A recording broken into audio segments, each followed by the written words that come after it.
Hello and welcome to 5-Minute Math. Today we are looking at the 8th grade concept of volume. This is standard 8.7a in the great state of Texas, and we are using item number 3 of the 2021 released STAAR test. If you have not done so already, please go ahead and take a moment to pause the video, work this problem out on your own, unpause it, and we will look at our answers together.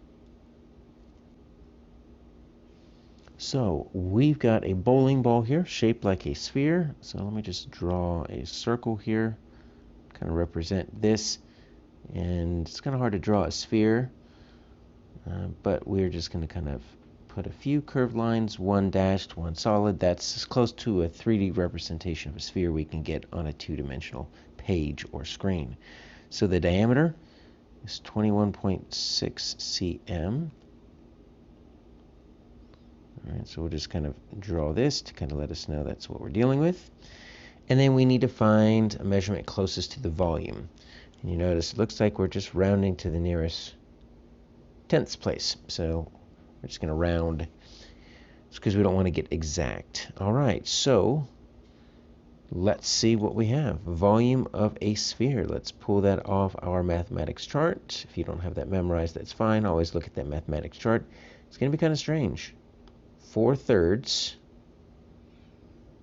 pi, okay, we're used to that. That deals with all things circles. And then radius cubed. All right, so the only unknown here is my radius, but they don't give us the radius. They give us the diameter, so we got to do a little bit of work here. So the diameter goes all the way across side to side through the center. The radius is half of that. It goes from the center out to the side, right? So the radius equals the diameter cut in half, or you could just say 1/2 times the diameter. They both do the exact same thing. So our diameter is 21.6, and so we need to cut that in half. We need to multiply that by 2. So our radius is going to be a decimal, so it's going to cause us definitely to use our calculator. It's going to be 10.8.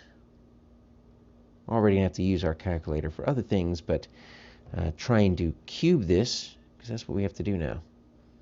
We have to do 4/3 times pi, and then 10.8 cubed.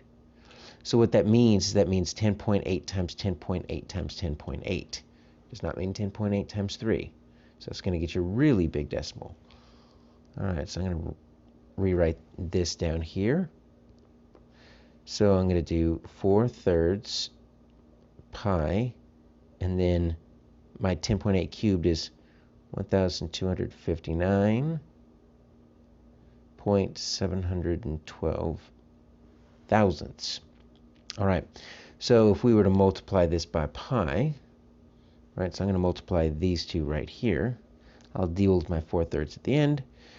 It is going to be roughly 3 times bigger, because pi is a little bit like 3, just a little bit more than 3. So it's going to be 4/3 times, and now I've got this, 3,957.501964.8 blah blah blah. I'm just going to write a few digits and stop. I'm only rounding to the 10th place, so I don't need all those. Now, how do we multiply 4/3? That's the last thing we need to do. Well, you could do it in 2 steps, right? 4/3. Watch what we're going to do here. I'm just going to kind of go like this. I'm going to extend this fraction bar. And you see what that means is I'm going to do 4 times my 3,957.50196, and then divide the whole thing by 3. So that's one way to do it. And I'm going to get 5,276.669, but I need a round, so that's going to make that go up, so that's going to make that a 0.7.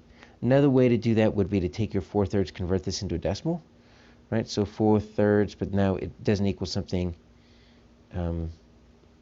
that's stopping there. It's 1.3 repeating, so you'd have to kind of play with that. Either way, our answer here is B.